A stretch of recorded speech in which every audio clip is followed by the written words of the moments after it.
Okay, so I'll go for a sample application here. Let's take a new project. This time selection here will be C# only. I'm looking for a Windows platform based application only, but the kind of application that I'm looking for is web.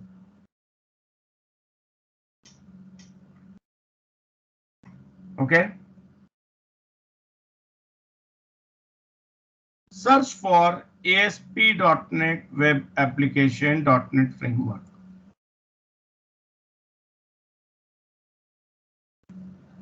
Here it is.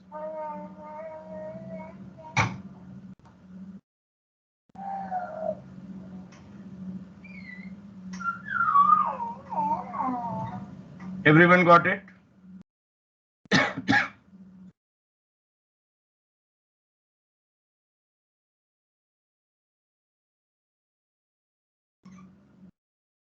Select this application template and click next.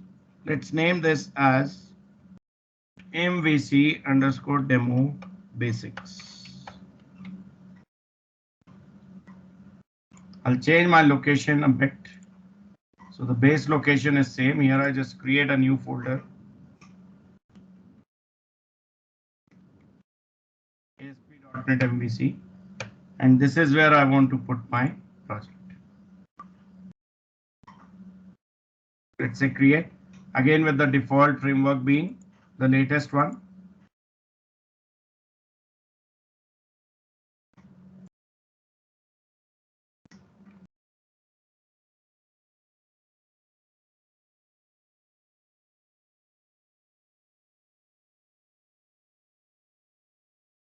Once everyone gets to this screen, please let me know.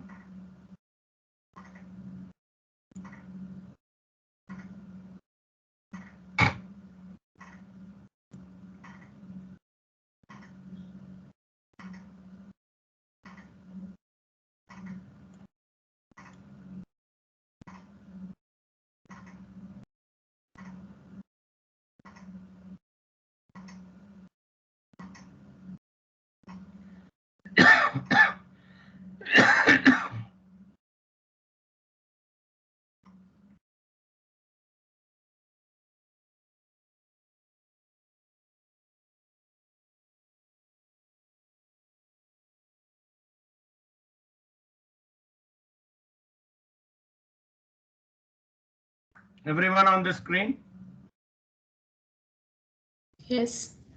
Yes. We have been provided with some template over here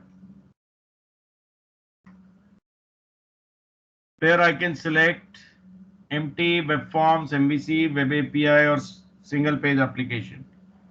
What the difference is? Empty means I need to set up everything on my own. And I need to even select which frameworks I'm going to use. See here, the checkboxes are there. Web forms means by default, there will be a sample web form based application created for me. So web forms is already selected and cannot be unchecked. In that same application, I can additionally have MVC and web API components also if required. But yeah, essentially by default, it will be a web form based.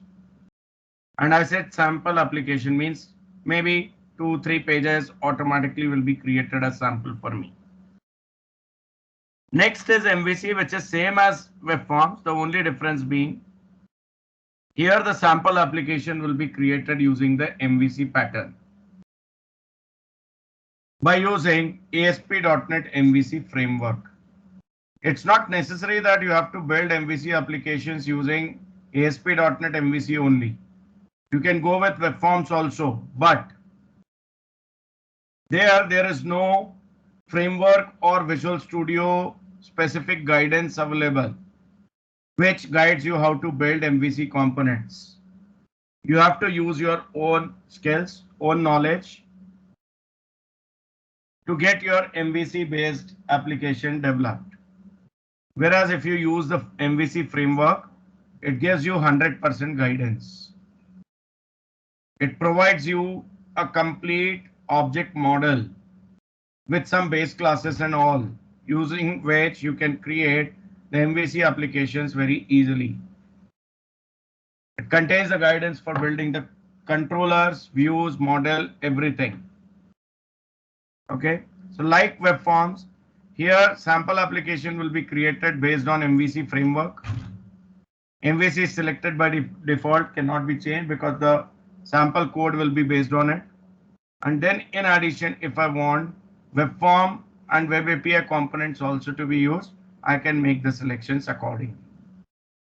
Then we have web API. Web API is a framework based on MVC. So here you can see MVC and web API both are selected.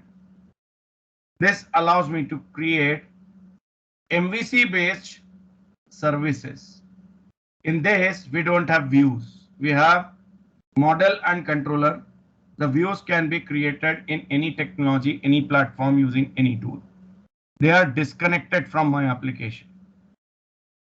The third party UI will probably just communicate with my application using HTTP requests.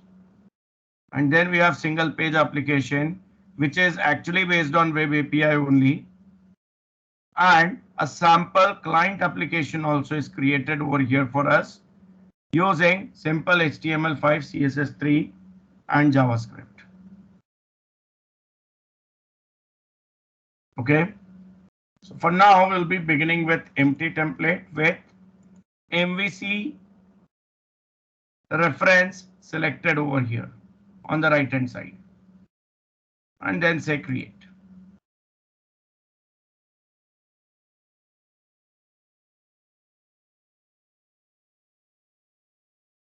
Empty template is what we selected, right? That's why it is created so quickly. Let's close this page, welcome page. And if you go to Solution Explorer, you will find some project structure created there. Some of the known things, some of the additional things. Can someone tell me what all are the known things over here that we have seen earlier, we have used before till now? References. Right from the top, if you can start, Sarika. We have seen properties and references. Solution, Yeah, project, properties, references, the config file, just a name change here.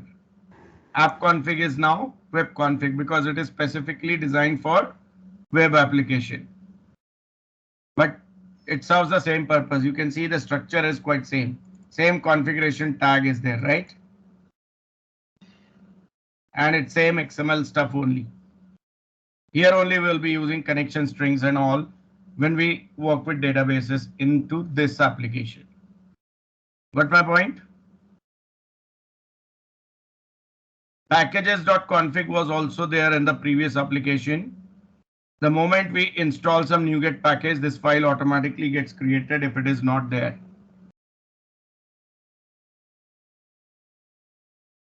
Global.asx is the new thing, which is web application specific, represents your web application's entry point. Every application that is a web application inherits from the base class HTTP application. And there we have some series of events represented as methods like application start. This runs when the application is just starting up, warming up. Likewise, we have session start. Now, if we have start with events, definitely end events must be there. So we do have session end, application end. And then if any unhandled exception occurs within the application, to handle that, we have application error event. It's calling some helper methods over here from helper classes, area registration and route config that you will see there in app start folder. Route config. Route config, if I open, here is route config class, the static method register routes, which is getting called here. This is built into the framework itself. It's not a user defined part. Then we have some folders like controllers, which will hold all controller classes, models, which will hold all model classes, and then we have views. Right now empty, there is no view into it. Simply we don't have any controller either, right? So what I want is I want to have my first controller created here, say named as home. I right click on controllers folder and say add and select controller.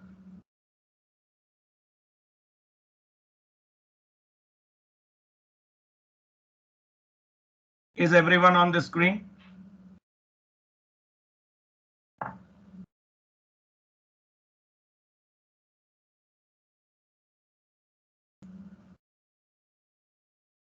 Yes, okay.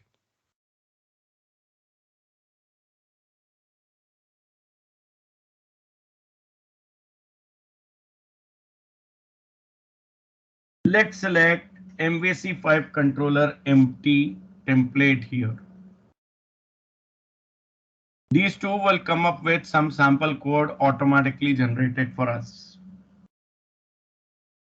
based on some configuration taken from us only. So for now, I'm looking for no sample stuff. So I go with MVC5 controller empty. Click add. What it is asking for? After we click on add,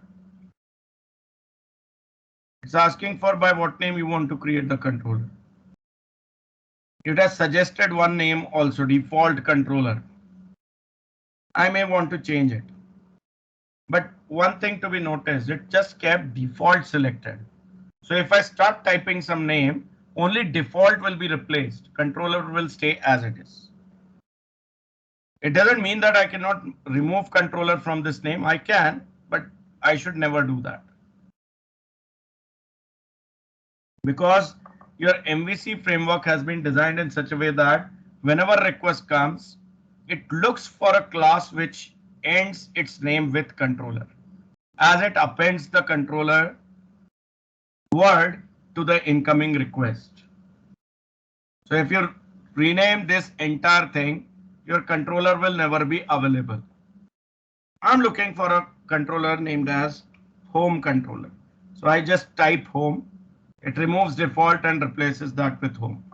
Controller is already there. I just click on add.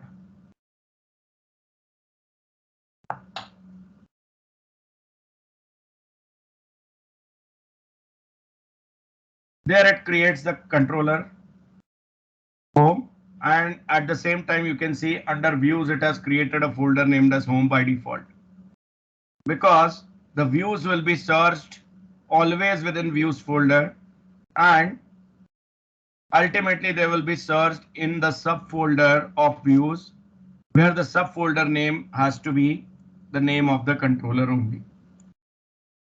So right now if I look at this public action result index return view, it is actually going to check for a view by the name of this action called as index in the folder home, which should be there in views. If found, it shows me something. If not, it gives me 404 error. The other place it searches is another subfolder of views called as shared. The views which are not specific to any controller or any action are basically placed into shared. So if I try to run the application right now, it won't complain anything, but it will give me 404 error. Or status code, I would say, not error. What is 404 in terms of HTTP? Not found. Not found. Not found. Have a look at this.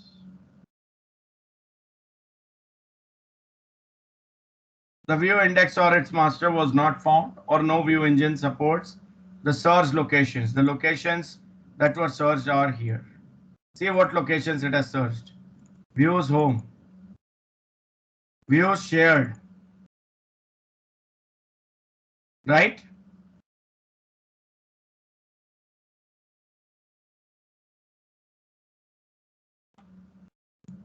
Okay. So practically what's happening, whenever I'm running the application, the root website is getting loaded and the request is getting created. Now, how come it is searching for home controller and index action? How come it is reaching here? Your answer is there in that route config.cs file. Focus on this. Routes.maproute. In MVC, we cannot browse any physical file directly. Anything that you need to browse should be mapped with some route. So all routes or all paths are actually virtual paths or virtual routes, for which the template is defined here. After the base address of the website, whatever comes next is supposed to be the name of controller, followed by slash, followed by the next thing is supposed to be name of action, followed by slash, followed by whatever you pass there should be a parameter named as ID. The value will be mapped to this ID directly. But then the next question comes, when I run the application here, I didn't provide anything other than the base address. I didn't say home, I didn't say index, like this. Still, it went to home index. How come? Your answer is here. If nothing passed for controller, the default controller name should be used as home. If nothing passed for action, the default action to be used as index. And ID parameter we have made optional. So it won't give me error if ID is not passed. If it is passed, it will be mapped. If not passed, it won't be an error because it's optional. And from here it knows that, okay, by default also I need to touch home index action. And that's why it is looking for this view. Do you understand this? Yes? Yes, okay. Any public method that returns string or anything that can be represented as string or anything that inherits directly or indirectly from this action result class, all such methods are called as action methods or simply actions, because they take action on the incoming request. The incoming request is always going to be some HTTP request. HTTP get, HTTP post, HTTP put, HTTP delete. If nothing is configured, default request this method will serve is HTTP get. It won't work for post, put, delete. If I am confused, I can explicitly put the action selector attributes here. Now the code also is readable. Anyone can say that, okay, this action will be supported with only HTTP get request. It's not available for HTTP post, put, or delete. Understood?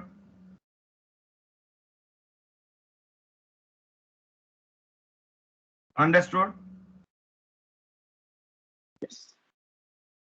Now, I'm going to make some changes over here.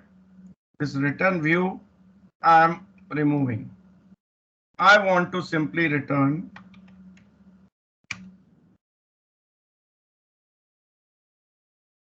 content, which is actually going to return me an object of content result and which is inherited from action result directly. This allows me to return some string content.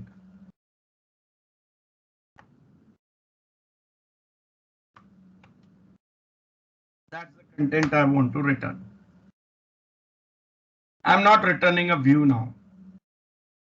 Would this work? What do you think? I said anything that inherits from action result directly or indirectly is valid. Apart from action result, normal string or anything that can be represented as string is also valid. Understood?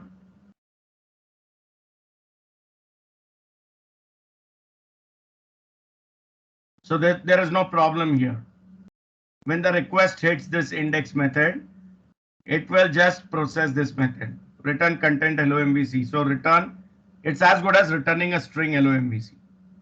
Do I need a view for this? I'm not saying return a view. With the help of content, I can actually get dynamic views created. The view which is totally built based on code. So here we go and start the application, and what do we get? What do we get? The string hello MVC. Right click and inspect and see it has automatically built a simple HTML page for me, and as the content of body it has placed hello MVC for me. Yes?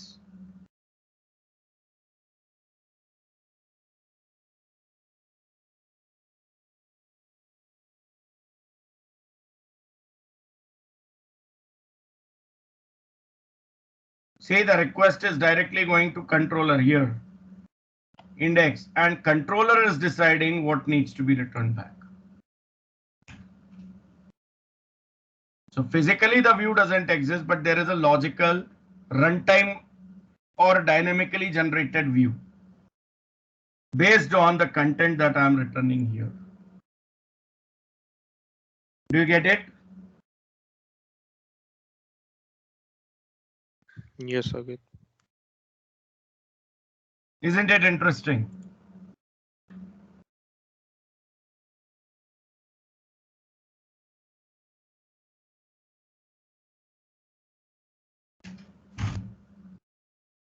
Now, tell me what will be the output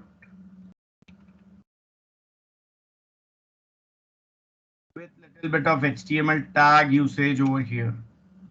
I may explicitly use the HTML attribute called a style, within which I say color colon green. Typical HTML code I have put in the double quotes. So what it would display? Nothing, error, or the string as it is, or it will actually process the HTML tokens here. What do you think? It will process the HTML tokens. Yeah, if it is .NET framework based implementation, it will process the tokens because your content negotiator has been set like that.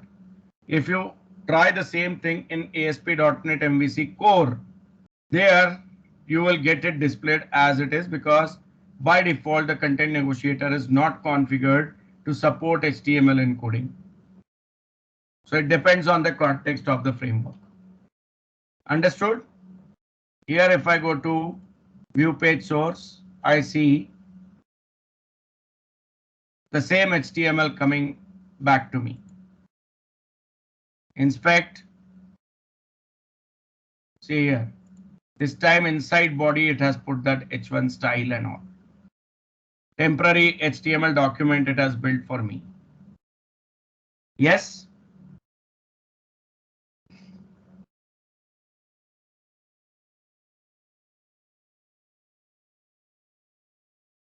Let's copy this method, then comment it, paste it back. Remove this content, or maybe before that, I just get this h1 stuff copied. And then I delete this. And I replace this with the default stuff, return view. So what is the behavior here? It will look for a view by the name index in a folder named as home inside the main folder that is views. So home folder we have, but there is no view here called as index, right? Earlier also we got the error. If we start and check, it will once again be showing the same error. 404. Yes. So what I'm supposed to do now? I can choose to go with a view created. So right click on home and say add view. MVC5 view, add. What is the name you are looking for? It should be same as that of your action. Say index. Template, as of now, I don't have anything, so I'll go with empty without model. I don't want this view to be a shared component that can be used on other views. I want this to be an individual view, complete one on its own. And as of now, I don't have any layout page or master page kind of stuff. So I uncheck this and say add. It gives me the basic structure. If I get rid of this part, this is pure HTML5 document. And within this div, I paste that copied code. And let's say here I make it red, just to differentiate. And I start it. This time the physical file exists, which return view statement is going to search for. It gets processed by the view engine and returns back to the client. Understood? Even if I put it this way, it will still show me the same thing because the default route has got the values as home and index for controller and action respectively. Understood?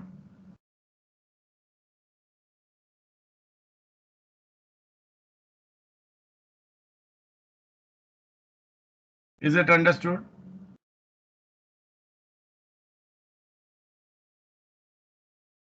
Yes, Saket.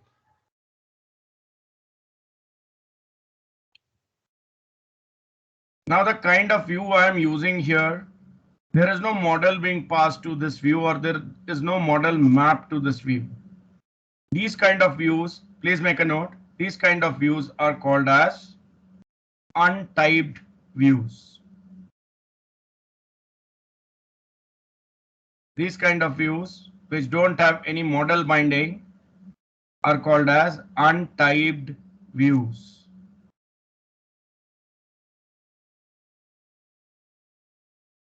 Clear?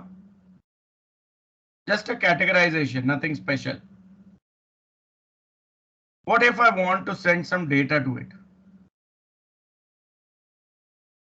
Using untyped view only. There I go for view data, which is a dictionary object shared between the controller and the view. It's a dictionary collection, so I just say add key and value. Data 1 is the key. Below there, from controller using data object.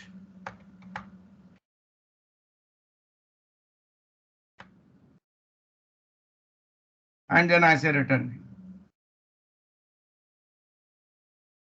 I come to CSHTML file. Here I say there is another div.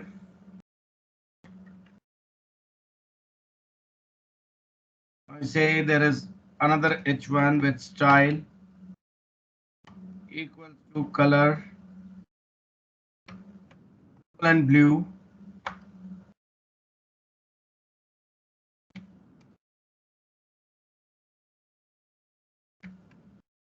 Slash h1, and in between I want to show the content of that view data element. So any code related stuff, C# code related stuff needs to be coded here. I can do that because the kind of view that is created here, if you see the extension, it is CSHTML. means it can contain C# code as well as HTML. These pages are called as Razor pages. The view engine Razor being used, that's why the name Razor pages is used here. Or Razor views precisely. It allows me to switch to the C# context just by using one single character called as @. Now I can write C# code here. I simply say view data, square bracket for accessing dictionary elements. We use this. There I provide the key, and the moment the HTML token is detected, automatically it knows that C# context is finished. Remaining part is plain HTML content only. So to switch back to HTML, I don't need to do anything special. Let's run it.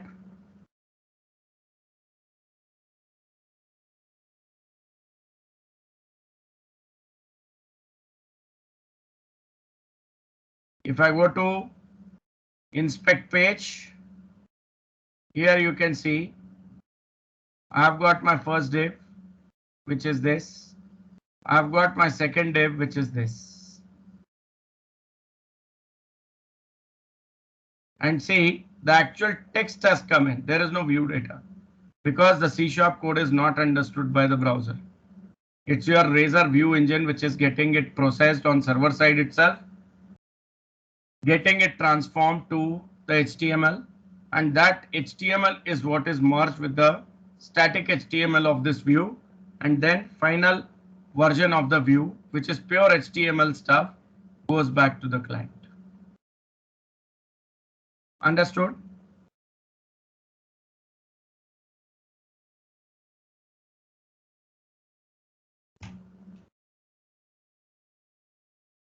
Understood, everybody? Saket, one doubt. Yes. If we define a route, like if the URL of this route is controller/action/id, which is optional. So if the length of my route is only just till controller, only one slash. So in that case, how would you define the action?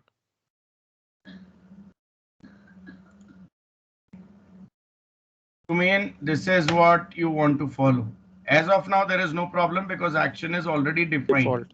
Yes. Right. Now with MVC, whatever route template you create, controller and action, these two things are mandatory. And with these names only. Okay. Their positions can be interchanged. First action, then controller, that's okay. But you cannot omit any of them. It's mandatory to have controller as well as action into the route. Otherwise, how will it map? Okay. And then define the default if we do not want to give that. Okay. Got it. Yes. So you can have specialized controller routes created over there because it's a collection again. You can have custom routes defined where you may have some components where you don't want the action name to be explicitly specified. Got it? Got it. So some customization of the framework would be needed. Custom controller factory is what you would need to create in that case. Okay.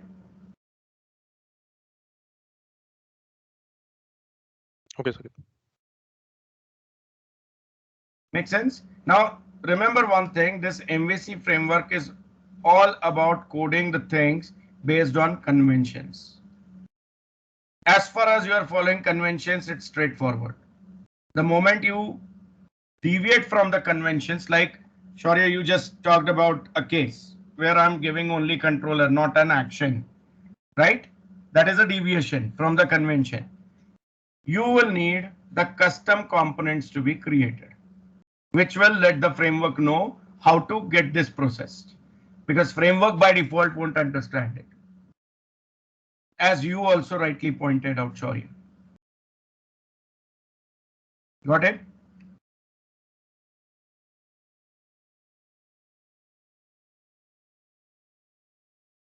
Got it, Shaurya?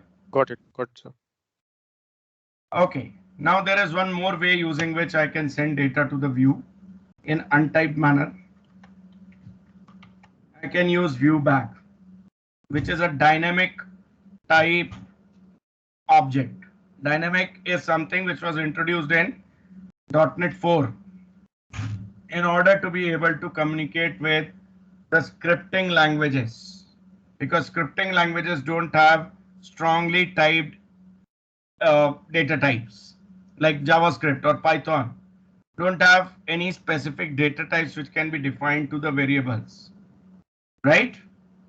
Those are dynamic languages. If they want to call some .NET code, or .NET wants to call some dynamic code, to provide that possibility, Microsoft introduced dynamic data type, which is not taken care of by CLR. It is actually taken care of by a new extension component of CLR called as Dynamic Language Runtime, DLR. So it's something like embedded host created for the dynamic things. Viewback is an object of that dynamic type only. So I can blindly go ahead and create any property there. And I can assign any value there.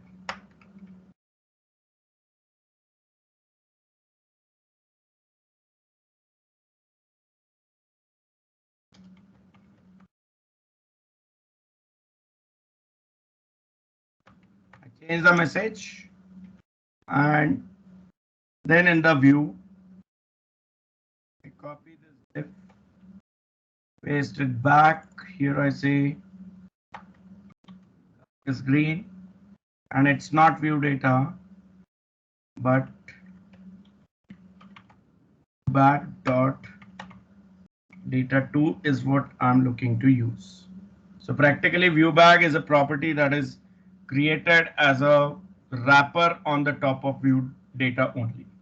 Data is actually stored in view data only, right? So to prove that, what I'll do is, while reading, here I say read data 2 from view data and read data 1 from viewBag. While storing, it's other way around. Data 1 is in view data, data 2 is in viewBag. While reading, I'm reading it other way around. Data 2 from view data I'm retrieving, which doesn't exist. Data 1 from viewBag I'm retrieving, which doesn't exist as per the code. But still it's going to work. Data 2 will be displayed in first H1 and data 1 will be displayed in second one. That confirms that viewBag and view data are not two different things. ViewBag is just a wrapper property created on view data. Just a convenient option that they provided MVC 4 onwards, which was introduced with .NET 4. Is it clear?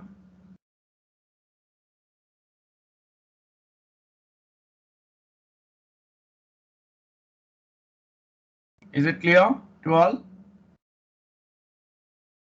Yes, okay. Now, how do I work with strongly typed view? So for that, first of all, here I create another method.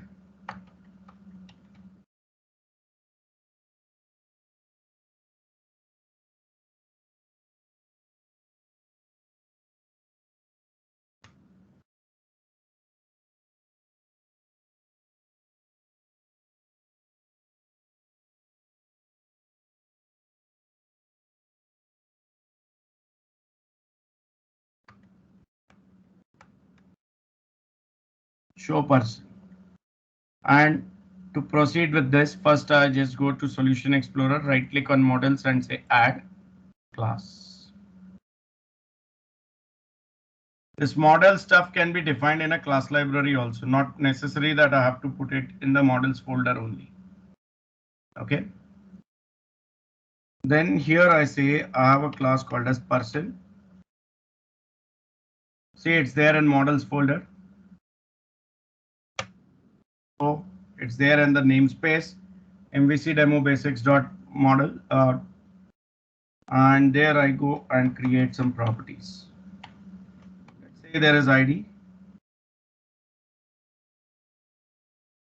Say there is name.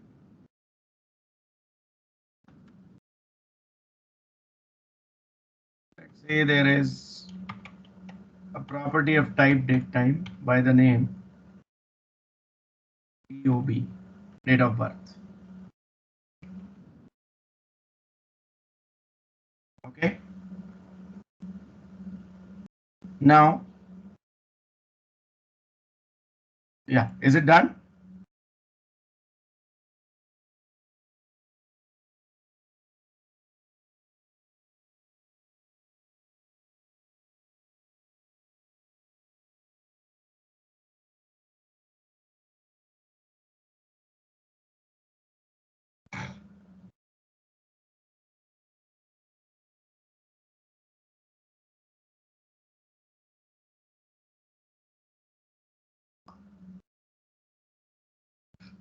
Is it done?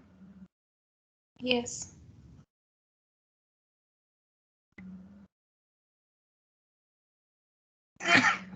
Sorry.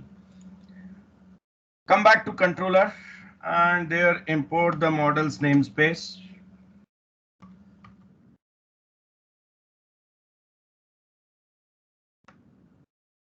And then here I create the instance of person class. So syntax I'm going to show you to initialize this. Something where I'm going to use object initializer. So instead of putting semicolon directly here, I put curly braces and then there is semicolon. And then here I say ID is equal to 101, name is equal to John, POB is equal to date time dot parse date string. So let's say it is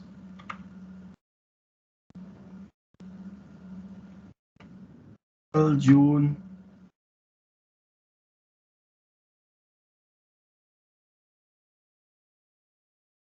75, 1975.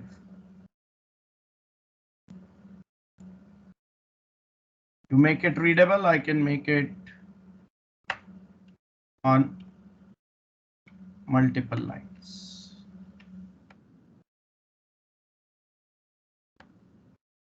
Like this. This is called as object initializer syntax. Was introduced in C# 3.0. And then here I want the view to be returned, to which I want to pass this P object as a model. So I simply say return view P.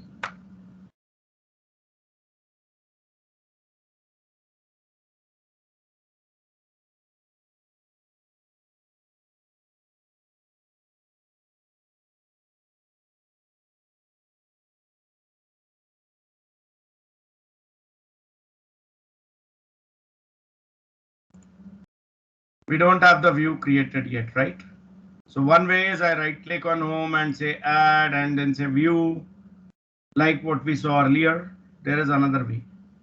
I can just right click on this method name, show person.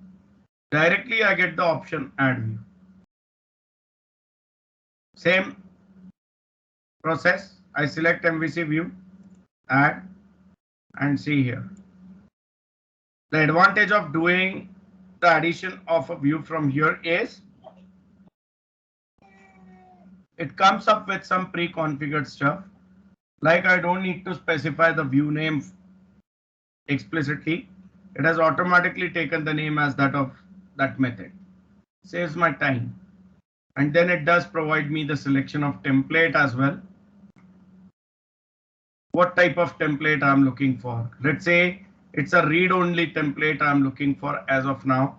So I say select details. Then it asks me the model class.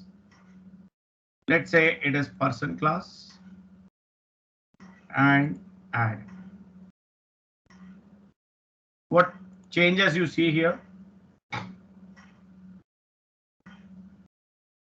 See the first line. At model followed by fully qualified name of the person class. Which means this view is a strongly typed view now. The view is aware of the model called as person. Understood? Saket, can you please repeat this process of creating this view? Sure, sure.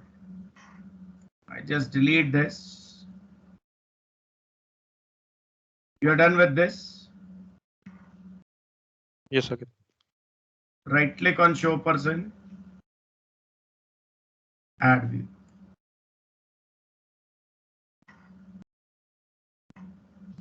Done? Yes. Select MVC5 view and click add. Hmm. You must be getting the screen. Yes. The view name automatically taken there. Yes. We just need to change the template to details so that it codes my view in such a way that it just gives me the read-only display of the person object. Understood? Okay. Now it's a strongly typed view, so I need to tell the system which strong type is mapped as a model. It depends on what I'm returning from here. Return view P. What is P? Person object. That's what I'll select here. Person. Got it? Got it. Add.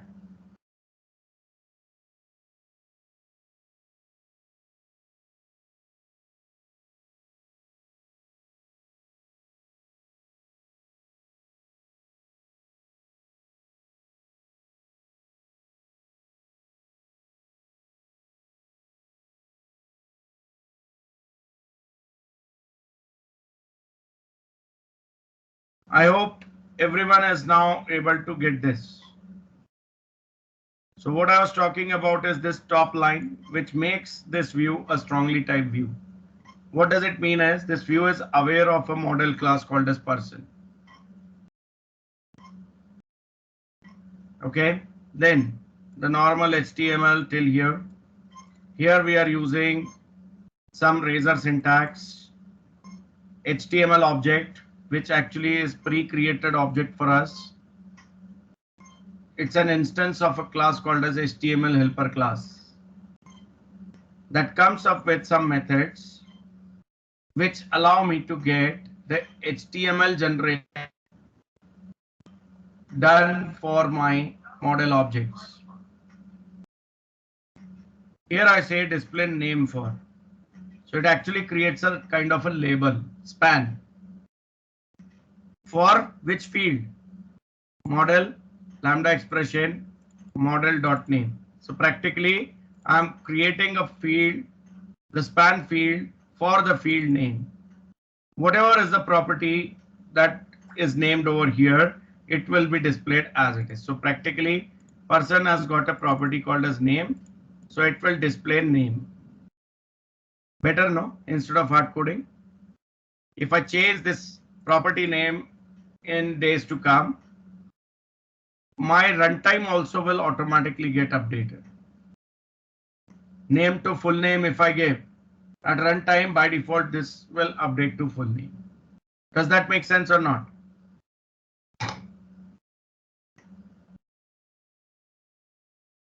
Then we have display for. This actually gets the value of this property displayed.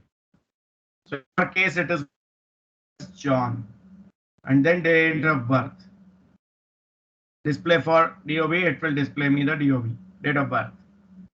One thing I notice, it is not giving me the ID thing over here. No worries. I just copy this pair of DT and DD. DT stands for data title. DD stands for data definition. And these tags are introduced in HTML5. I paste it back and here I quickly get the changes done. I want ID and ID value. And then some action links created there, which as of now I don't need. I'm not having any plans to create those pages. So I just delete that. Yeah. Why is the ID not coming initially? But there is name and DOB. Okay. Do anyone have any answer to this?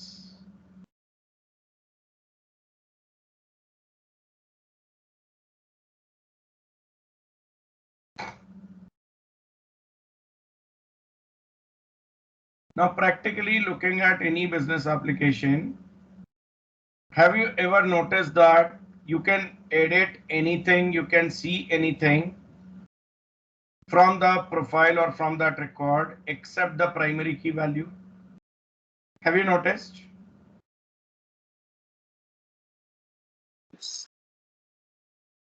Yes. Your flight or railway reservation also.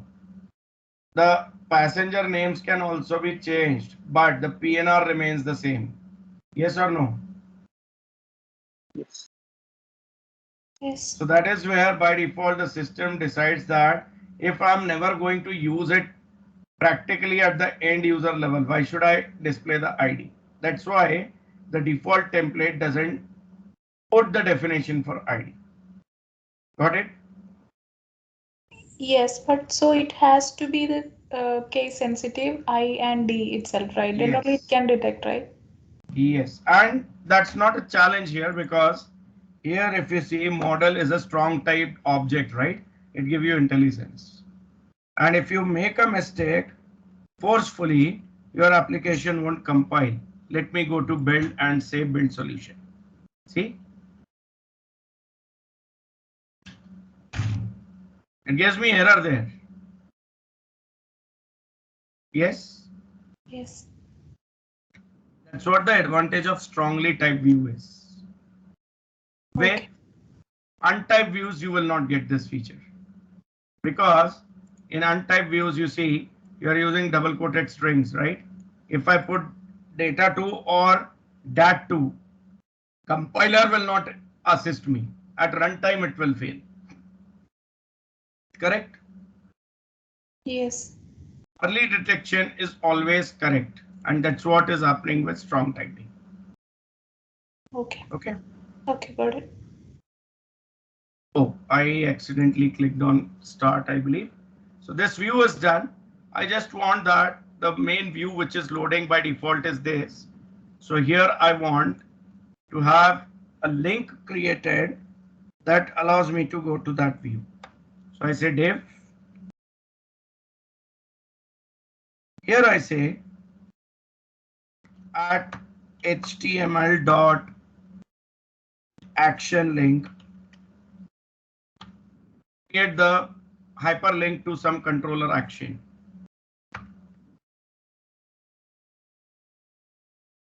See what it is asking for. Asking for link text first of all. So let's say the link text is go to a person.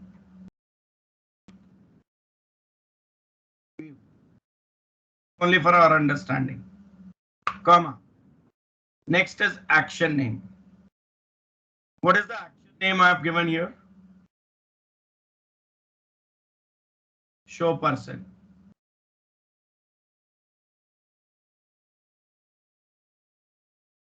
Now, if this show person action belongs to the same controller which is rendering this view, then I don't need to give the controller name further. But if this action belongs to a different controller, I have to pass controller name as well. Like this.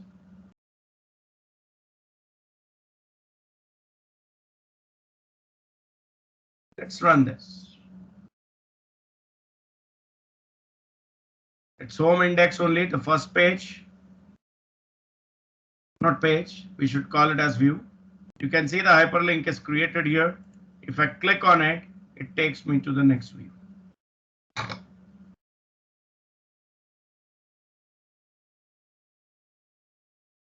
This is display name for, this is display name for, this is display name for. This is display for, and display for.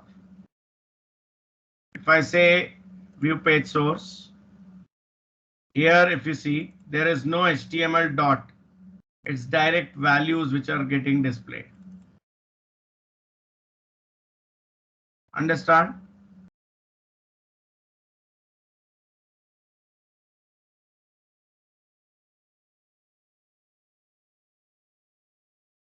Yes. Yes, okay. Isn't it interesting? If I want to make this editable, I simply need to replace this display for with Xbox for.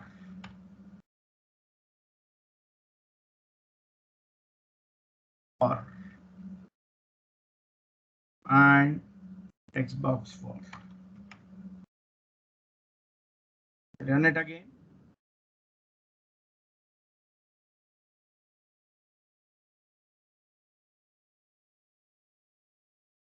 It's additive.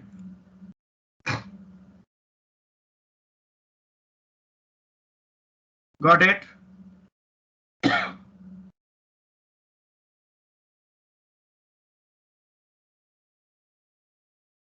Now, ID is numeric. Don't you think there has to be a different UI? Date of birth is date time. Don't you think if I can get date picker or date time picker there, that will be much more better? Date picker like this. Yes or no? So we do have a smart option here. Instead of text box for, I use editor for.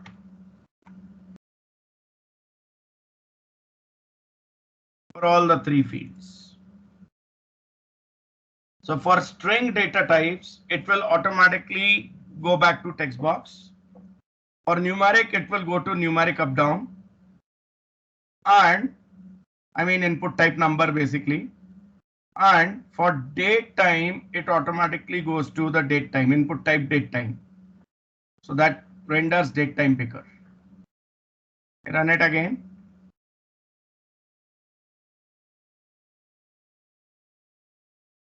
See?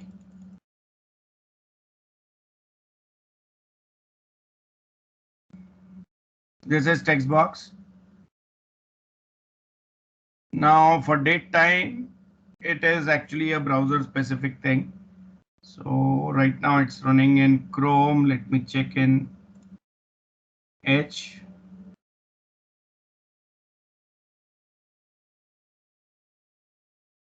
Edge is also based on Chromium only. Let me check in Firefox. Datetime type is not actually supported by all the browsers yet. They fall back to text box only. Advanced and accept risk.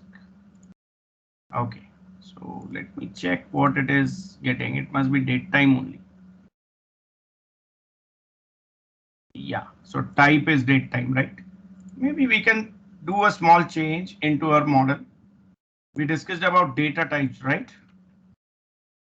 With data type attribute, I can resolve this. For this, I'll need component model dot data annotations and data annotations dot schema. Data type attribute is there. I can say data type dot date, not date time. I just want date. It's date of birth. Let's see if this makes some change. No change in the UI.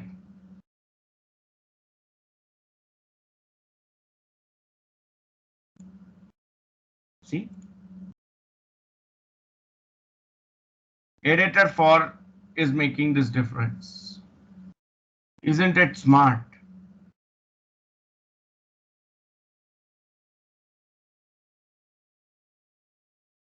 Allows the keyboard entries also. And beside that, here also I can select whichever year I'm looking for, whichever month I'm looking for.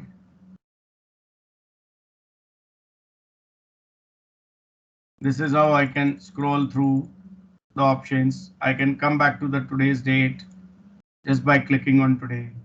Select any date.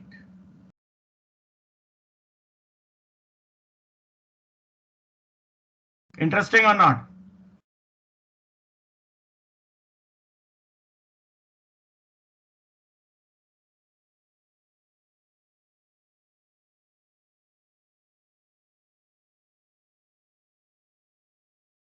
Yes or no? Yes.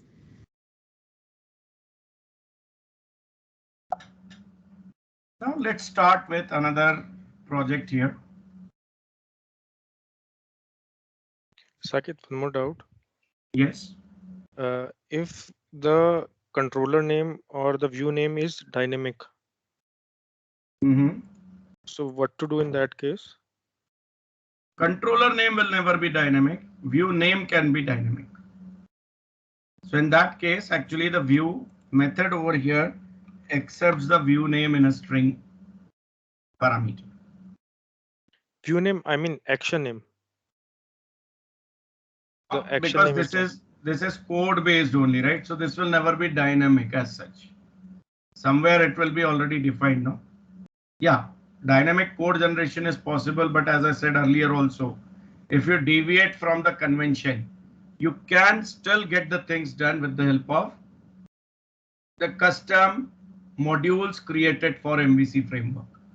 Like you can have a custom controller factory with the help of which you can manage the dynamic things also. Understood? Okay, understood. Just make a note, custom controller factory is the solution for this. For both of your requirements, the earlier one also and this one also. Okay.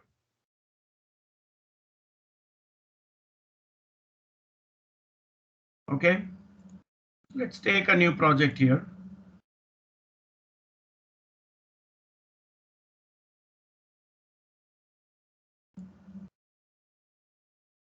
Search for ASP.NET Web Application.NET Framework, or else in recent project template, anyways, you have it here.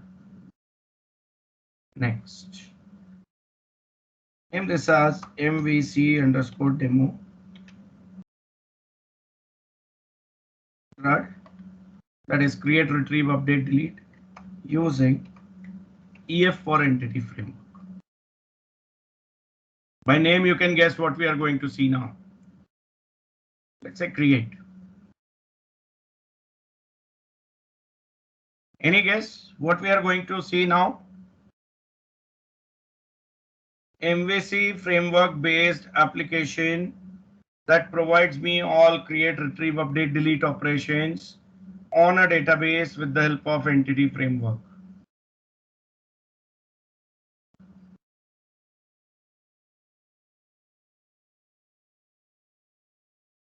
Understood?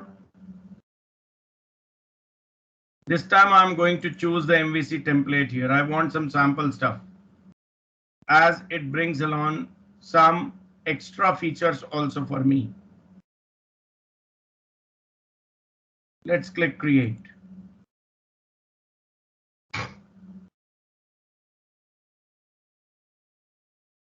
Maybe by the time I can just get all the existing tables from my company DB database deleted.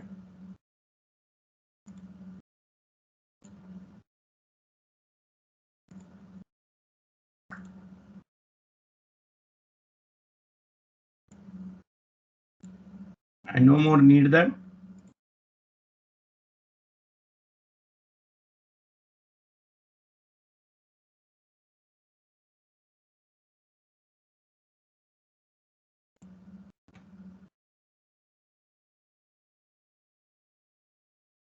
So it's a fresh database. Maybe in fact, I can delete the database also.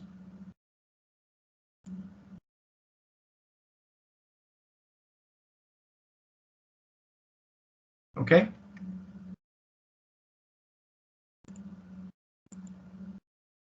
Here the application is also ready. Let's close this welcome page. You can see similar structure once again coming in. Some more files in AppStart. new folder called as content, which seems to come up with some CSS files based on Bootstrap framework, theming framework. Default controller already there, home controller, which has got 3 actions: index, about, contact. Fonts, some web fonts already added. There is no model as such. There is a script folder which comes up with some JavaScript files. Something to support Bootstrap, dynamic effects, and then there is jQuery validation framework also. And then we have some default views: about, contact, index, to support these actions. And then there is shared folder which contains a layout which actually is something like a master template. And wherever we have the render body method called, that's where the view specific to that particular action will be injected. So this content will be automatically injected within layout if I browse that view. Other way around, you can say here this view will pull in the layout view completely, and wherever render body is there, render body will be replaced with this view content when I browse this view. Okay. So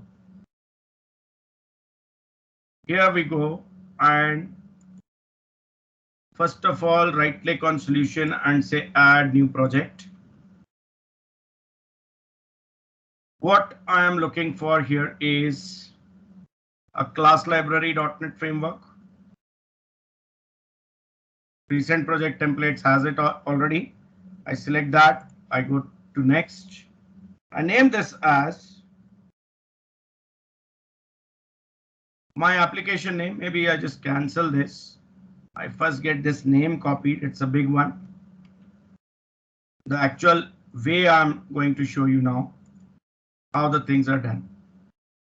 I say right click on solution, add new project, class library. Next, I paste that name of my main project.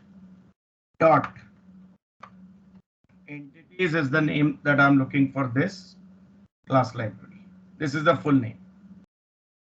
Create. And get this class1.cs renamed to dbt.cs. Class also gets renamed here. Import dot component model dot data annotations.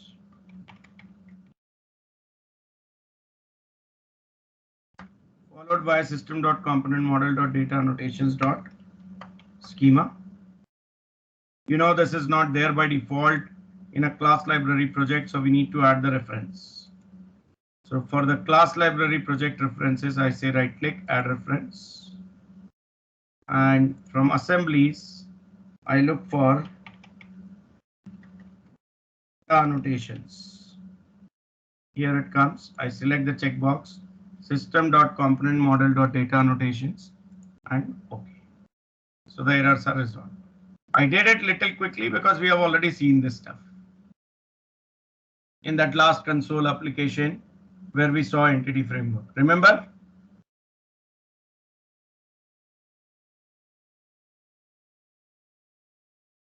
What all things we did here?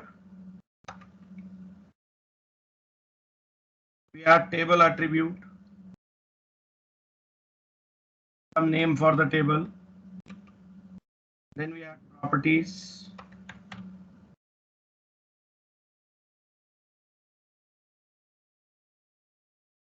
I want this to be a key. I want this to be required. And at the same time, I don't want this to be identity column by default, which was the case earlier. So how do I stop it? For that, I put another attribute, database generated, and I pass a parameter to its constructor, database generated option.none. If I don't give this attribute at all, default is identity. for integer property which is configured as key. The default database generated option is identity. Next, property of type string by the name dname. I want this to be required.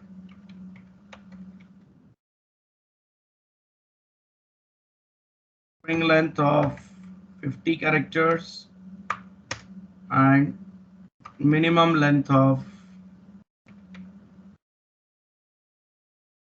3.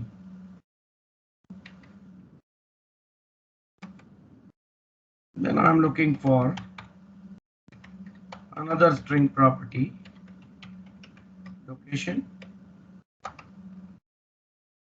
with max length of 50.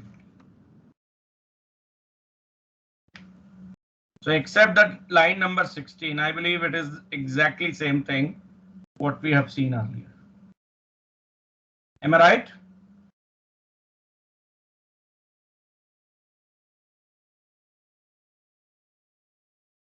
Yes. And it should be clear as well. There should be no problem at all. Let's build this project. Right click the project in Solution Explorer and say build. Succeeded. I'll keep this main project collapsed. Sorry, what was that? Right click and build. Build, yeah, to compile it. Okay. Again, I copy this main application name. Then right click on solution and say add new project. Any guess what this project would be? EF, entity framework. Class library for the DB context, right?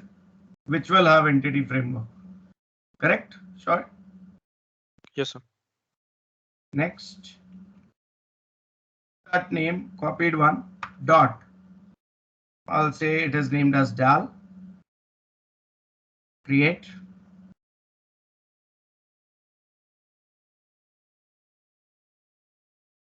Let's rename this class company DB context. Yes. And then before we proceed, first add the reference to the project entities and then add a NuGet package. The other way to add the NuGet package is here. You have package manager console window, right? Which you can get from here as well. Tools, NuGet package manager console. Sorry, this again is a .NET Web Application library, right? This Class project- library. Class library. Class library, okay.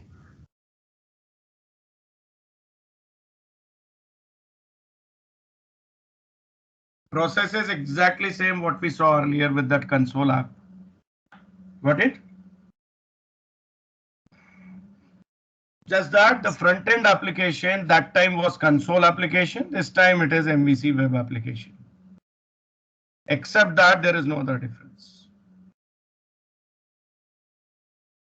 Okay. So what I did, I renamed the class 1 to company DB context.cs. The class also got renamed, and then I right clicked on reference, add reference, projects. I selected entities project from here. And then I'm looking to add a NuGet package for entity framework. So one way we saw references, right click, manage NuGet packages. The other way is command line based. For that we go to tools, NuGet package manager console, type CLS and press enter to get the screen cleared. And then here I say install hyphen package entity framework. I have to be 100% sure about the name of the package in order to use the command. I need to select the default project as DAL over here because I want entity framework to be installed in that project and press enter.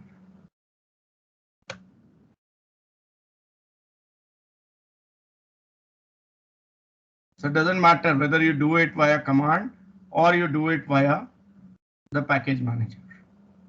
One and the same thing.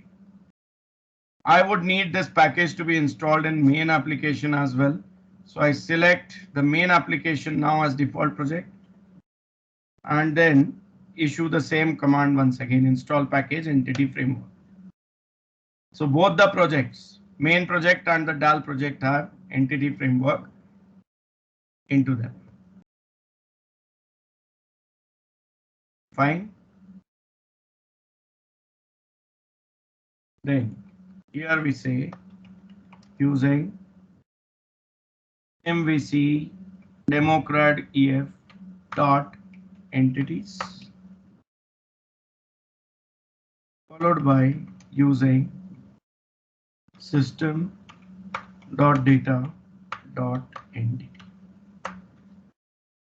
Allows me to get this class inherited from DB context. Then what we did was a property of type DB set based on department by the name departments followed by the default constructor for this class which changed to the base class constructor that takes in a string parameter. Where it accepts or expects either the connection string or the name of the connection string in the config file. We decided to use name. So again, this one also, if you see, is exactly same as that of that console application. There is no difference, absolutely. Yes or no?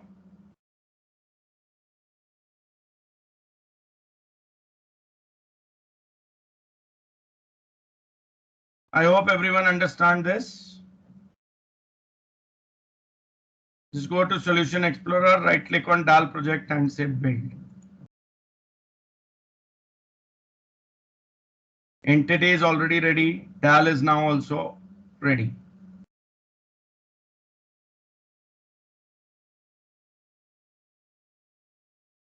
Yes?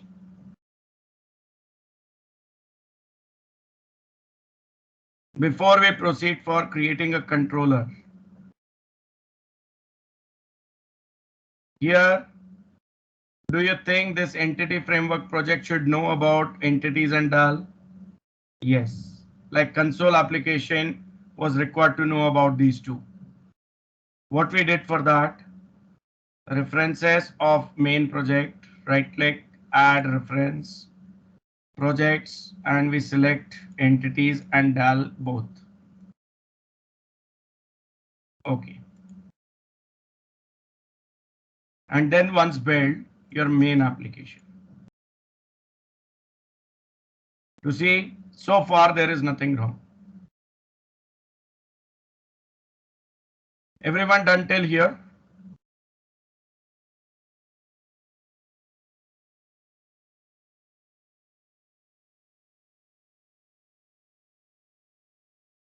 Yes?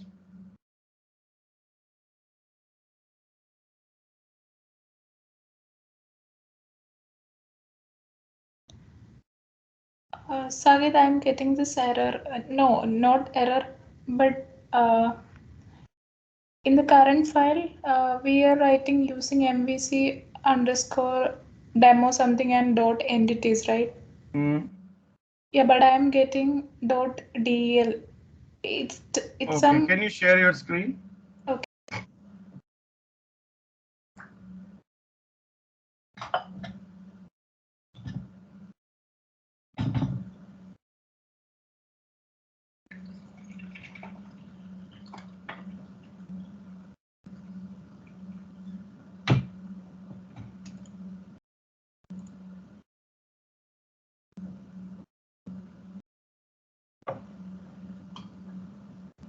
Okay.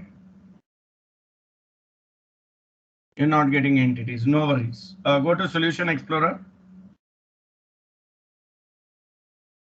Right click. Okay, first expand DAL. Right click on references. References.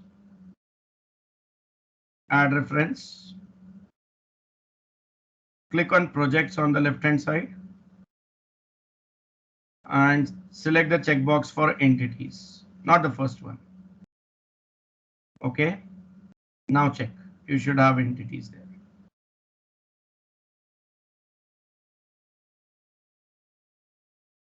Semicolon. Okay, so just sharing my screen, complete this file and then build this project. Okay. I hope it's visible.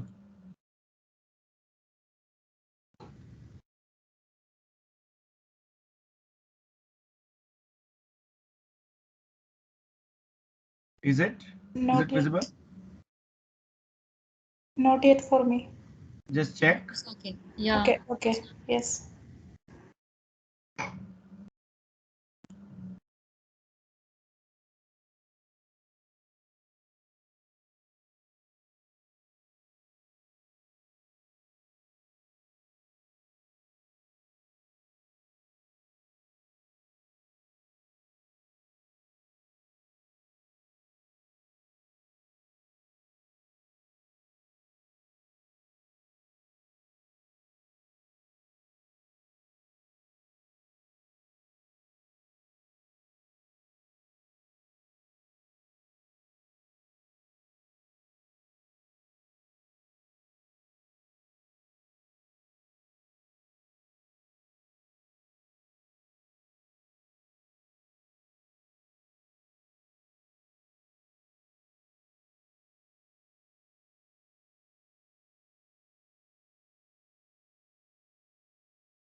Is it done?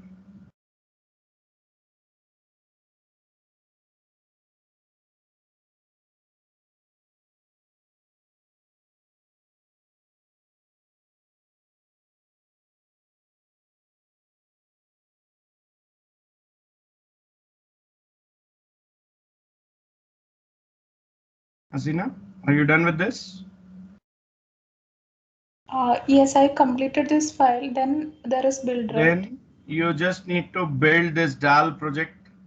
Again, the same way, right click on the DAL project and say build. Okay.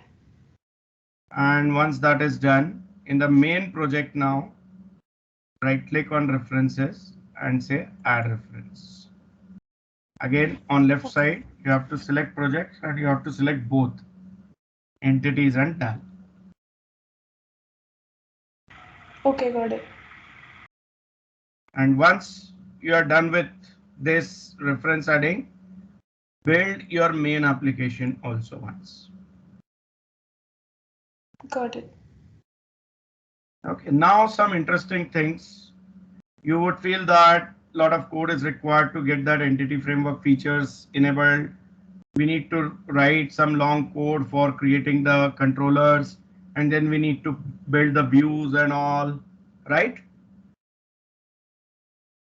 The interesting part is we don't need to do anything like that. We have got a tool called a scaffolder, which gets this initial basic thing done for us automatically. Just that we need to tell that I need a new controller and this is the configuration. This is the data context. This is the entity. That's it. Let's see.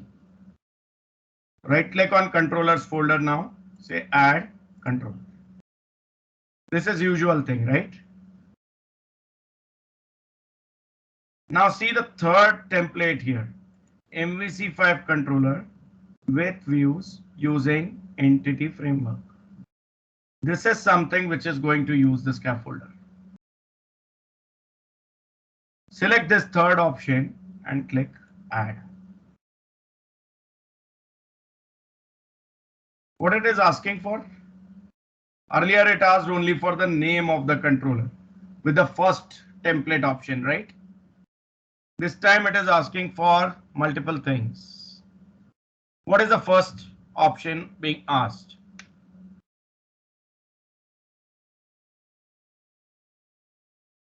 Yes?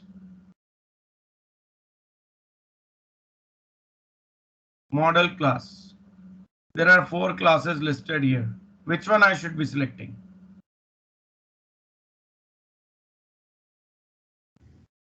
Department. Department, right. Next is data context. It's simple. There is just one option because here it filters all the classes which are inherited directly or indirectly from DB context. Only those classes are listed here. Simply I have one option here which I'll select, company DB context.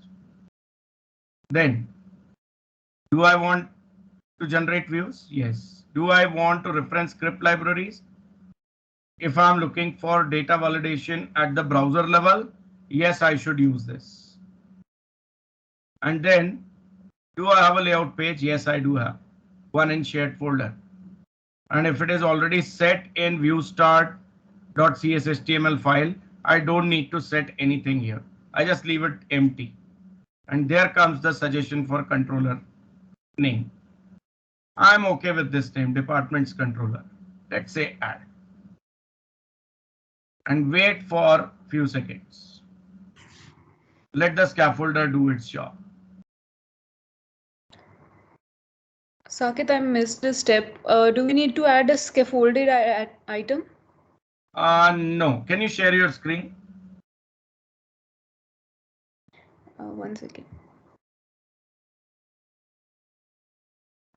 I just missed the last step. Yeah, I'll just guide you. Just share your screen.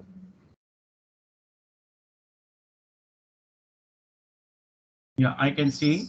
So right click on controller, say add controller. Okay. We are looking to add controller only, right?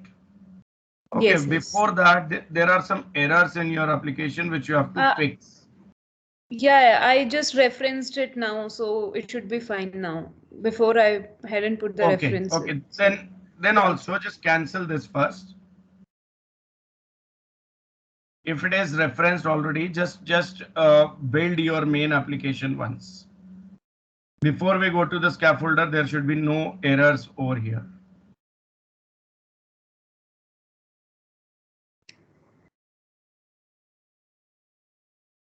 Okay. Yeah, it's the same issue as Hasina's, I guess.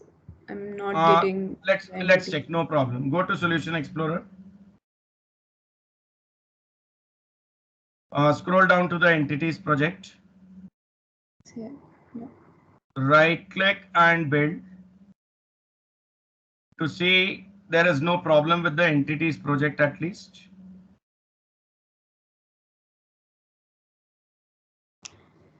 Yeah. Okay, it says one up to date. Now right click and build the DAL project. I believe the error must be here. See, it shows you one failed, right? Yeah. Yeah, so go to Solution Explorer again. And probably you are right, the reference you may not have added. So right click on reference. You did add actually. Yeah, I did add it after this. Yes. Okay, can you open the department.cs file? Third tab you already have open. The spelling is wrong. CRDU, not CRUD. So that's why it's given the error. Yeah, probably. In the namespace, right? Okay. CRDU. No, it's CRUDU. But you renamed that. But you named that file wrong. That entity file. Entity project. In entity project, what is the name? Just check. CRDU. Okay.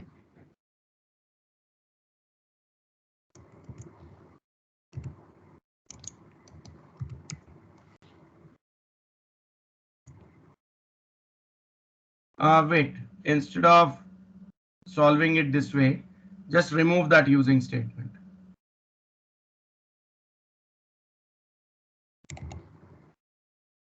And now type using space MVC.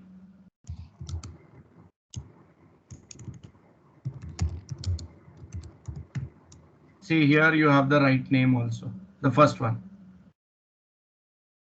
Just select and press tab. Dot entities. No. Okay, just go to department.cs. Let me see. Maybe with this renaming something went wrong. Here, what is the name that you have? There is no entities namespace actually here. Okay. Right, so go back to the DAL thing, DB context thing. Remove entities from the namespace name. Just end it after EF. And it's resolved. Now make this company DB context inherit from DB context. That is another thing you have missed. Line 11. Colon DB context.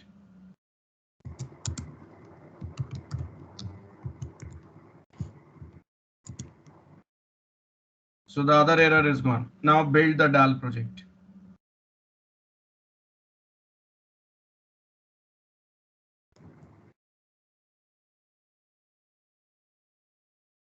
Yeah.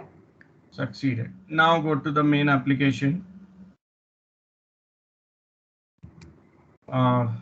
Wait. Go to the main application, to the project. References. Right click, add reference. I have Both are that selected. already. Yeah. Both are selected. So OK. Click OK. Click OK. Right click this project and say build.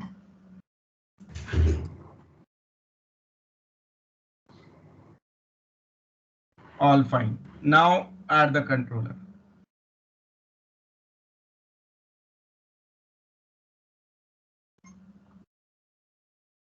Add controller. Select the third option.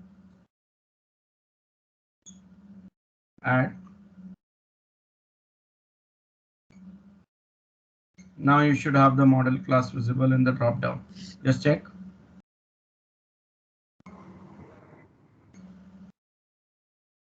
Yes. It's department. Which one? Department. Model is department, right? Yeah. Data context also must be there. Just a single option, so just select it and click add.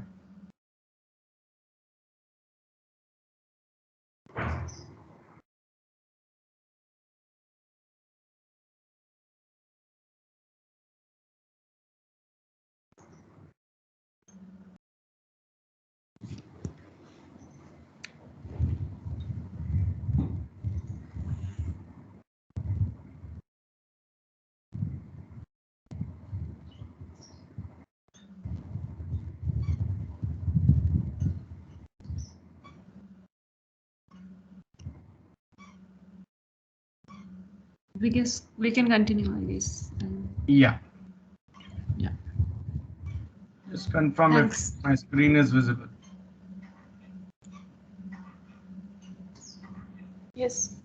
Okay, so once that add controller scaffolding operation gets finished, you should see a controller class generated already for you, right?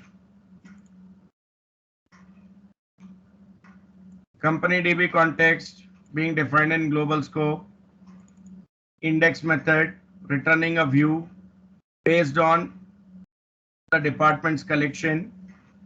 So model must be the enumerable of department. Details, checking if ID is null, return the status code, else find the department by ID. If department comes out as null, return not found, else return the view department. Means the model department is bound. Then when I say create, first I need the view to come up, right?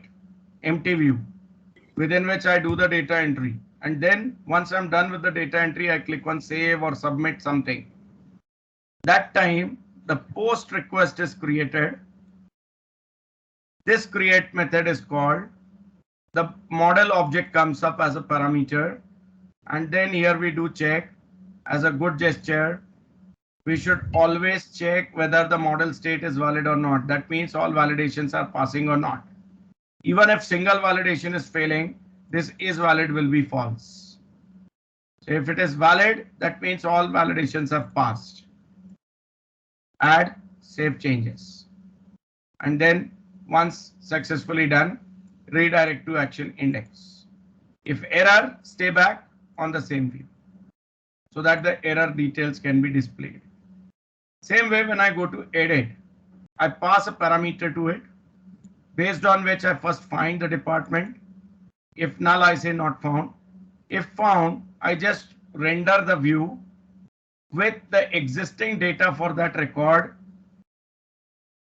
bound to the controls already. I make necessary changes and I click on save.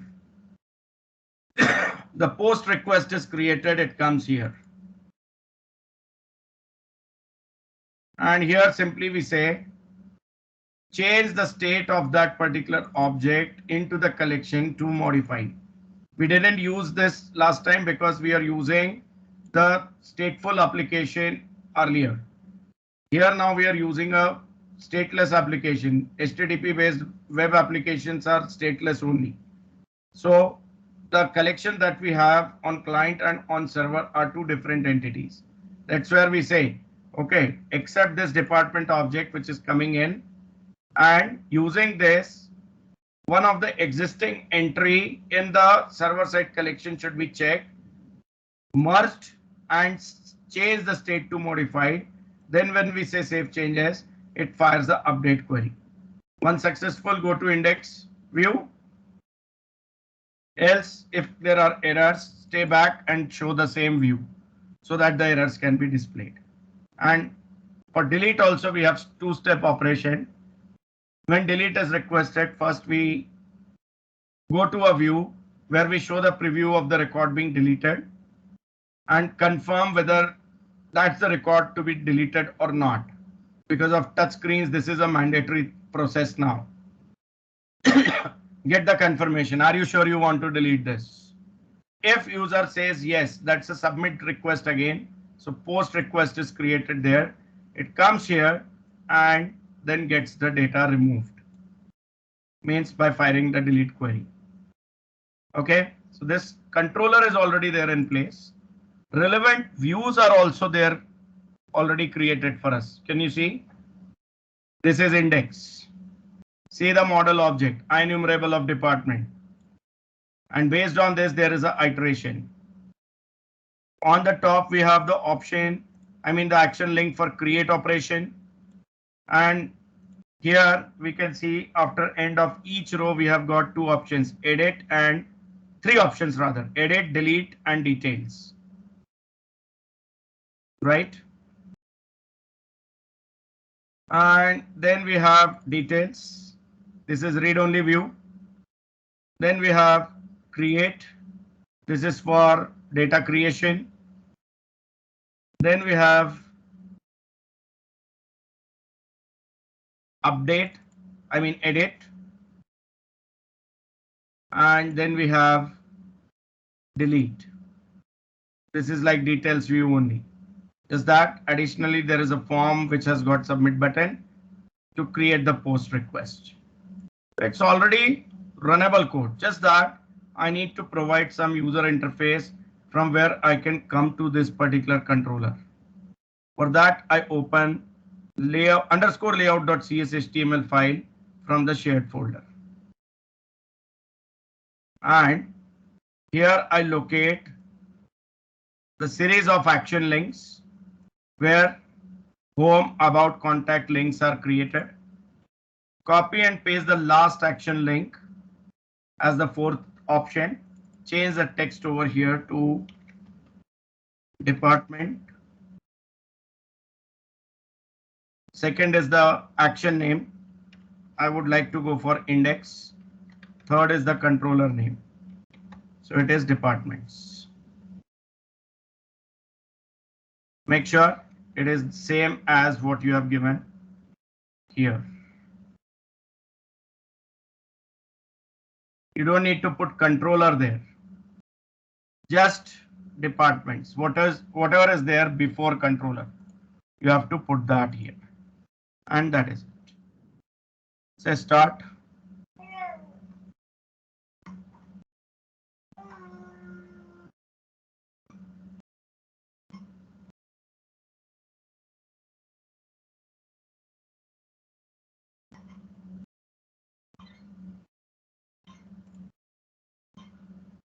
Here it comes. I can see the menu that we just added. Department. Click on this. Remember, the data is not yet created. Okay, one thing we missed. Close the browser. Come back to Visual Studio. We have not provided the connection string yet. So open web config file here. Just after this app settings, create the connection string section, and same details we are going to put once again. Clear?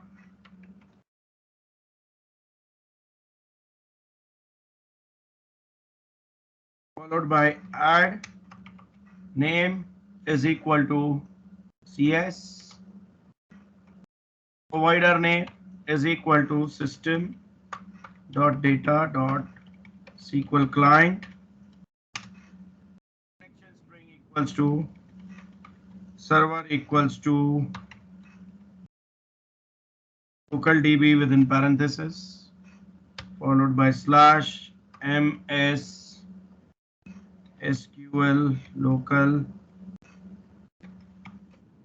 DB,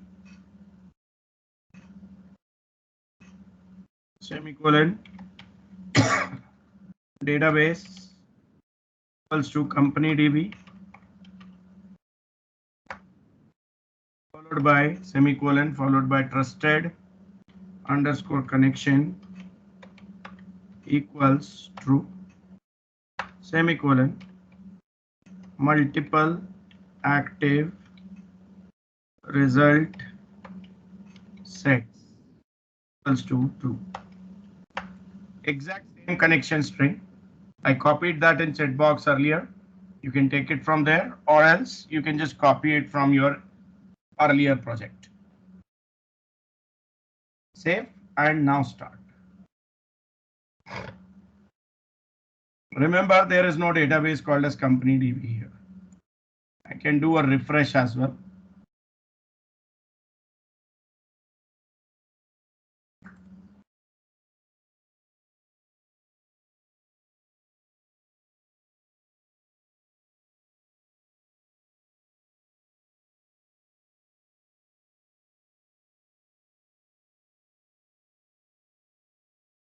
Click on department.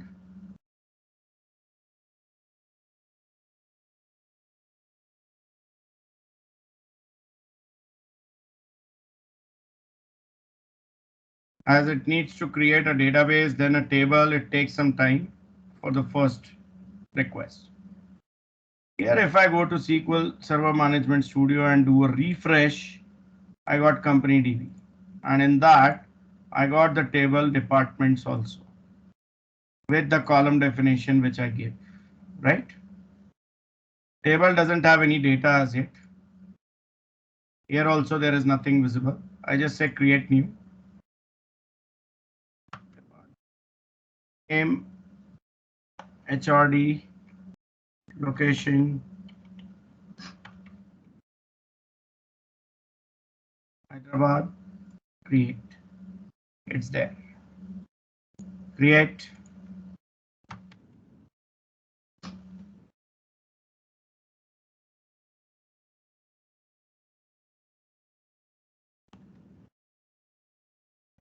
Create.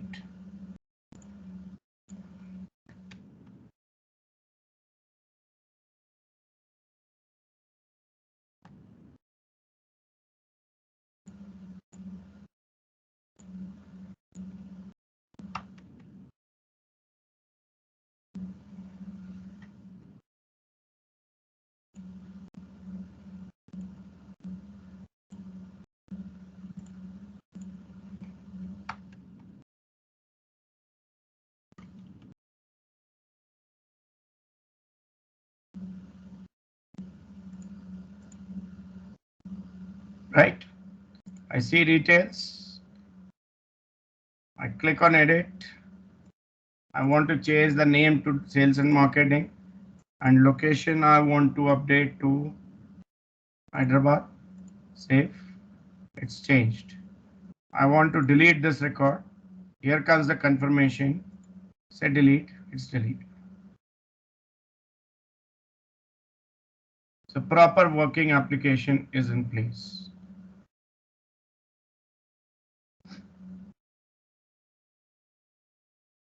Okay.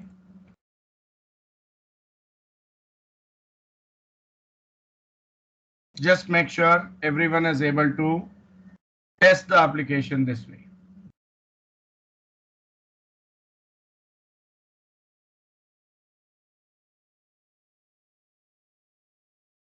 Conceptually, any questions here? Anything that you want me to explain again? Process is very simple, and Visual Studio and the framework are helping us out to get many complex things done pretty easily. I'm not being forced to write all the basic code right from the scratch.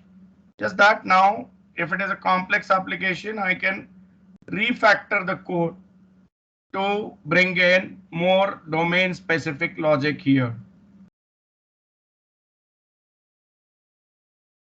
Right?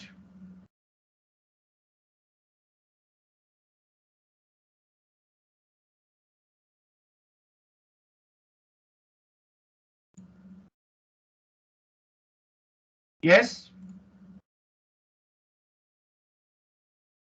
All customization is possible here. Once the base structure is ready, you know what I'm going to expect at the end. Things are working. You just need to refactor and test, refactor and test.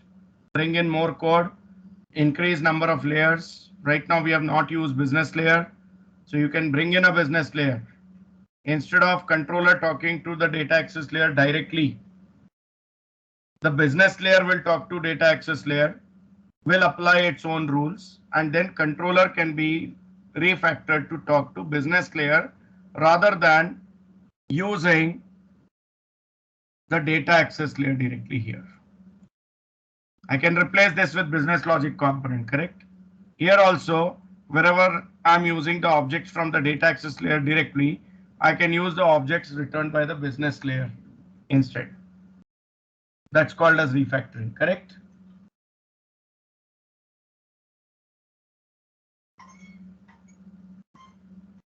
Saket, can you please explain any one of the post requests again? Yes. So let me explain this with execution.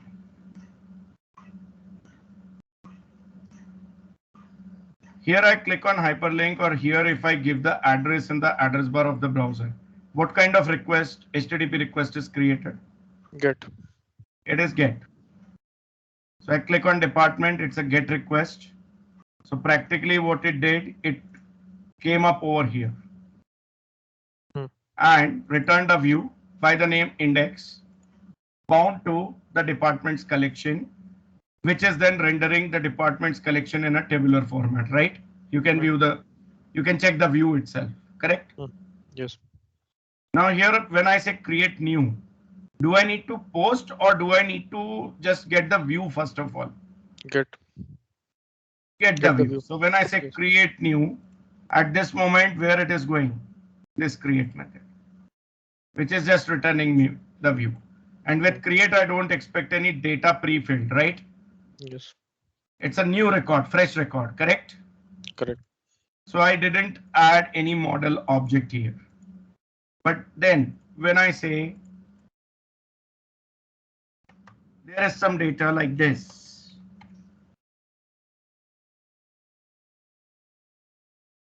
and I say create, what kind of request should be created? Post. This is where the post request is created. So it comes here, checks the validation. If all well, then it goes ahead and saves the data in the database. No, I had a doubt in that view thing. Yeah. When the button is defined, create button is defined, where the create button is defined. So yes. So let me go to that create.cshtml. So here you can see the basic UI for creating the data entry screen. yes. And at the end here we have input type submit. That's the doubt. How it came to know that it has to go to the create route and the how it passes the value. Yes, yes. So I was expecting that. When you have input type submit, its default behavior is to submit the form. This Yes. you know. Yes. Now, where the form is getting created? Here. Hmm. HTML helper once again being used to create the form. The form method by default is set as post here. Yes. Form has got method attribute, right? Yes. Yes. By that, the submit button knows that it has to create a post request Yes. because submit button is within the form. Yes or no? Yes. Then the next part of your question, how it comes to know that I need to hit create, correct? Yes. Begin form itself is the answer. This begin form code will execute when the create action is called for the first time here, right? In the get request. Yes. In the get request. So from there it sets the action attribute of the form element to create only. Okay. We can see that actually here. I say create new. This is the form. Right click, view page source. Locate the form attribute. What is the action? Okay. Got it. Got it. And what is the method? Got it. Post. Though we have not explicitly specified, it is the begin form method which is doing the same thing for us. Understood? Got it. And same is the case within edit also. Same is the case within delete as well. Here we have begin form, right? Okay. Got it. So this HTML helper is actually a very useful tool, correct? Yes, sir. Okay.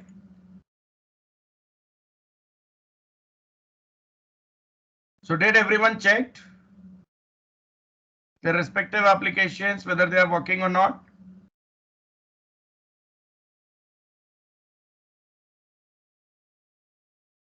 Yes. Okay, beside this session's recording, I'll be making one more recording available to you, which is much more detailed on MVC framework. Because as per our course plan, this is what was expected, right? But MVC is a big framework. There are so many things. So if you want to understand the entire framework, that video is going to help you out. I just need to find it from one of my previous delivery where I actually covered MVC for complete 4 days.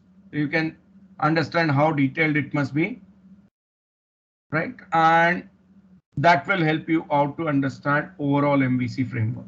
Many doubts you may have, maybe right now, maybe once you start working, you will get the doubts then. So that video will help you out. Understood?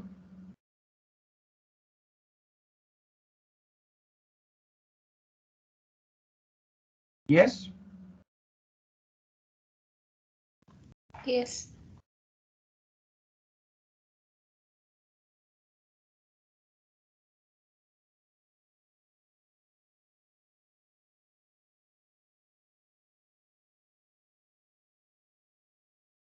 So just give me a moment here.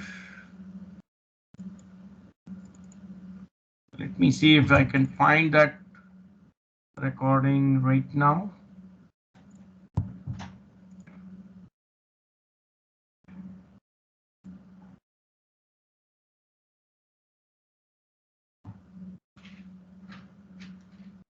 It will take some time.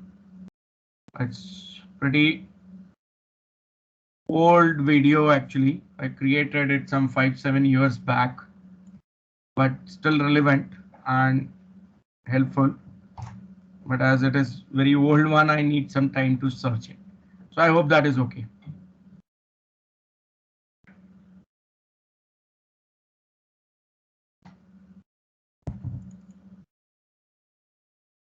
Yes?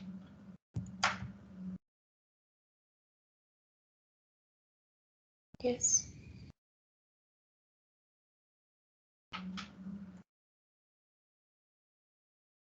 Okay then. That is it for today. Web APIs will be starting fresh tomorrow morning. And tomorrow it's going to be more of web APIs and little bit of Angular JS stuff.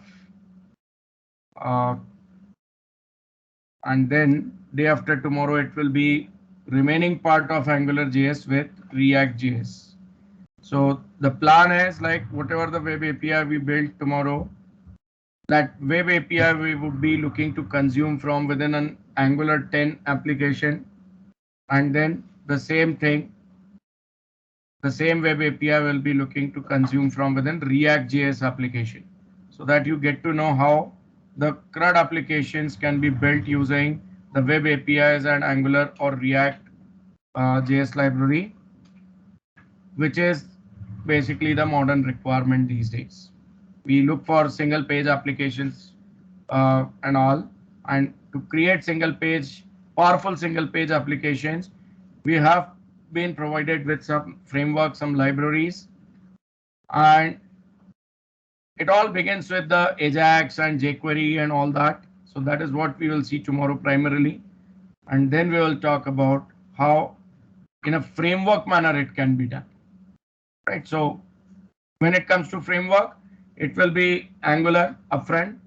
And if we are looking for only the CRUD facility where we want to interact with the web APIs at the simple level, React JS is also very powerful. Right, so we'll discuss about the differences and all. Okay.